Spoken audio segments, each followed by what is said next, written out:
조갑제TV 시청자 여러분 안녕하십니까.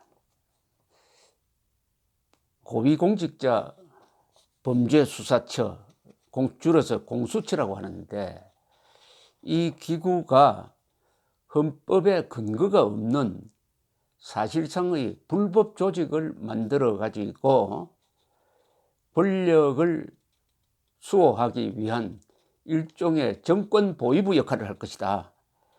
이것은 국회에서 논의하는 것이 위헌이다 하는 게 정설입니다. 헌법에 근거가 없는, 즉 검찰총장에게 수사 지휘 총책임자의 권한을 헌법이 주고 있는데, 그와 별도의 기구를 만들어 가지고 검찰총장 위에서 놀도록 하는, 대통령이 그 처장을 임명하는, 즉 대통령 직속의 별도의 검찰을 하나 더 만들어 가지고, 이것은 무소불위, 즉 군대 장성까지 수사할 수 있도록 하는 이런 가공할 조직을 만들고 있는 데 대해서 특히 군인들이 신경을 써야 될 것은 수사 대상에 장성 그리고 예비역 장성까지 올려놓았다는 사실입니다. 따라서 이것은 대한민국의 자유민주주의를 지키기 위해서 국군의 헌법 제5조의 권한과 의무를 지키기 위해서 가장 앞장서서 반대해야 할 조직이 국방부고, 그리고 예비역 장군입니다. 그런데 이상하게 이 부분에 대해서 별다른 조직된 반대의 목소리가 나오지 않는데, 한 분이 나섰습니다. 한철룡 예비역 육군소장입니다. 이 한철룡 육군소장은 유명한 분입니다. 왜 유명하냐 하면 2002년 6월 29일 월드컵이 그날 중결승전이 예정된 그날 아침에 북한이 NLL을 넘어와 가지고 우리 참수리호를 격침시키고 달아난 사건입니다. 이때 한철룡 소장은 대북 정보기관, 첩보기관, 정보수집기관의 지휘관이었어요. 이분은 미리 경고를 했습니다. 반드시 6월 중에 북한 해군이 보복 공격을 가해 올 것이다. 준비해야 한다. 지금 월드컵으로 지금 평화 무드가 무르익고 있지만은 북한은 보복을 지금 결심한 상태다. 주의해야 한다. 그 보복이라는 것은 그 1년 전에 있었던, 3년 전이군요. 3년 전에 있었던 서해 해전에서 참패한 데 대한 보복입니다. 이런 정보를, 구체적 정보를 수집을 했어요. 그리고 연습을 하고 있다, 도발 연습을 하고 있다는 것을 또 알렸지만, 당시 국방부가 평화 무드에 젖어 가지고 예하 해군 부대에 이 정보를 전달하지 않음으로써 어이없게 당했습니다. 더구나 그때 이상한 교전 규칙이 하나 내려가 있었어요. 먼저 쏘지 마라. 북한이 넘어왔는데도 먼저 쏘지 마라. 그래서 경고 사격을 해야 될 텐데, 접근해서 경고 방송하려고 참수리호가 접근했다가 역습을 당해가지고 6명이 죽었죠. 자, 이 한철룡 육군소장이 그 몇 달 뒤에 폭로를 합니다. 국회 정원대에 나와가지고. 그래서 한참 언론에 이름이 오르내렸던 분입니다. 그러니까 진실을 지키는 구체적 행동을 한 분입니다. 이 군복을 입고 이렇게 하기가 힘듭니다. 근데 이분은 그 뒤에도 책을 쓰면서 또 계속 이 페이스북에 글을 올리면서 여러 이야기를 하고 있는 분인데, 마침 공수처법에 대해서 아주 잘 정리된, 역시 군인이 당사자가 정리를 하니까 다른 논설보다 훨씬 더 머리에 쏙쏙 들어오는 글을 올렸습니다. 제가 이 글을 소개를 해드리려고 합니다. 저는 원래부터 공수처 신설을 반대하는 입장입니다. 그 이유는 옥상 옥이기 때문입니다. 이전에 국정원이 알게 모르게 민간인 정부 고위 관계자들을 사찰했었고 김무사가 군, 군장성을 사찰했었습니다. 제가 김대중 정부 시절 국정원 국방보좌관으로 근무했고 군대 생활을 했기 때문에 양 기관의 사찰 내용을 누구보다도 잘 아는 편입니다. 그런데 문재인 정부가 들어서면서 양 기관의 사찰을 금지하는 등 본연의 임무에 충실하도록 제도를 개선했습니다. 개인의 자유를 보장하고 자유를 중시하는 것으로 알고 사람들이 환영했습니다. 저도 환영했습니다. 까닭은 강제보다 자율이 더 효과가 있기 때문이었습니다. 그런데 난데없이 왜 철폐한 악습을 공수처를 만들어 부활시키려 하는 건가요? 독재국가나 공산주의 국가처럼 국민의 자유를 옥죄려고 하는 것입니까? 소위 진보라는 사람들이 국민의 자유를 더 신장시키지 못할 망정 왜 자유를 억압하려 하는가요? 이는 진보가 아니고 퇴보 아닙니까?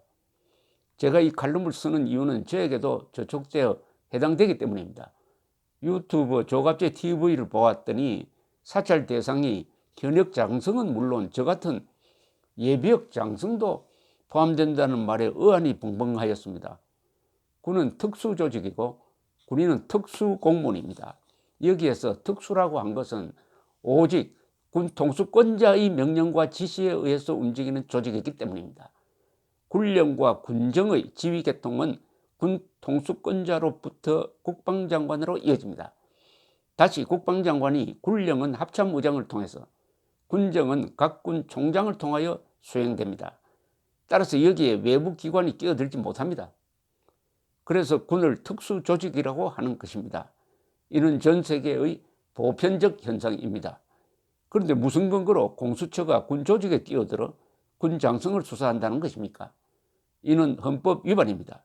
헌법 제110조에 의하면 군사재판을 관할하기 위하여 특별법원으로서 군사법원을 둘 수 있다라고 명시하고 있습니다. 이와 같이 군은 특수조직이기 때문에 별도로 특별법원으로 군사법원을 둔 것입니다. 그런데 국방장관이 휘하의 장성들이 헌법에 보장된 권리가 침해당하는데도 관심도 없이 공수처 법안 발의에 찬성을 했다니 국방장관이 제정신인지 모르겠습니다. 1차적으로는 정경도 국방장관이 책임져야 합니다. 군대의 명예를 지키지 못하고 민과 군의 엄격한 구분을 명시한 헌법을 지키지 못한, 아니 헌법을 위반한 행동을 하고 있습니다. 여기에 대해서는 나중에 법적 책임, 특히 형사적 책임까지 져야 될 것입니다. 이건 국기문란이거든요. 또한 군인은 군사법원에 의한 군사재판만 받도록 헌법에 간접적으로 명시되어 있습니다. 헌법 제27조 2항에 의하면 군인 또는 군무원이 아닌 국민은 중대한 군사상 기밀 등 법률에 정한 경우와 비상계엄이 선포된 경우를 제외하고는 군사법원의 재판을 받지 아니한다라고 명시하고 있는 바, 이는 민간이 이유 없이 군사재판을 받지 않는 것처럼 군인은 군사재판만 받게 되어 있지 외부에서 재판을 받을 수 없다는 뜻입니다. 따라서 공수처가 장성을 수사한다는 것 자체가 억지이고 어불성설이며 헌법 위반입니다. 여기에 대해서 이 발의한 쪽이나 국방부는 뭐라고 변명을 하느냐 하면은 공수처가 군 장성을 수사하더라도 군 검찰에 넘겨서 기소는 군 검찰이 하게 되어 있다. 그리고 군사재판을 받는다. 라면서 피해가는데 이게 아주 비겁한 변명입니다. 수사는 재판을 전제로 하는 것입니다. 수사 따로 재판 따로가 있을 수가 없습니다. 수사는 민간이 하고 재판은 군에서 한다. 왜 그렇게 합니까? 더구나 수사에는 뭐까지 포함되느냐? 구속영장 청구까지 신청까지 포함되어 있습니다. 구속영장까지. 그러니까 사람을 불러서, 그러니까 민간 공수처가 군인들을 막 부르고 합참의장도 부르고 각군 참모총장도 막 부르고 할 수 있는 권한을 이미 주었다는 것 자체가 이것은 재판의 일부죠. 재판의 일부. 재판을 전제로 한 수사 아닙니까? 그런데 그런 틈을 발견했다고 해가지고 그걸 가지고 이거는 위헌이 아니다, 문제 없다라고 이야기하는, 그러니까 이 지금 국방부는 군의 제일 중요한 군의 사기를 뒷받침하는 군인의 명예심, 특히 장교의 명예심과 권위를 어디 내다 버린 게 아니라 정권 측에 팔아넘긴 거죠. 그 팔아넘겼다는 것은 그렇게 헌법 위반임에도 불구하고 굴종해 줌으로써 뭐 진급에 도움이 된다든지 보직에 도움이 되는 걸 바라는 것 아니겠습니까? 아니면 보신에 도움을, 이런 자기 명예도 지킬 수 없는 군대가 국민을 지킬 수 있고 스스로를 지킬 수 있겠습니까? 그리고 놀라운 것은 공수처의 표적을 예비역 장성에게 두는 듯한 낌새를 보였기 때문입니다. 공수처의 법률 안에 대상을 특정함에 있어서 공직자란 다음 강목의 어느 하나의 직에 재직 중인 사람 또는 그 직위에서 퇴직한 사람을 말한다. 다만 장성급 장교는 현역을 면한 이유도 포함된다고 명시했습니다. 제가 여기에서 지적하고 싶은 것은 왜 다만이란 단서를 달고 예비역 장성을 범죄 수사 대상으로 부각시켰느냐 하는 것입니다.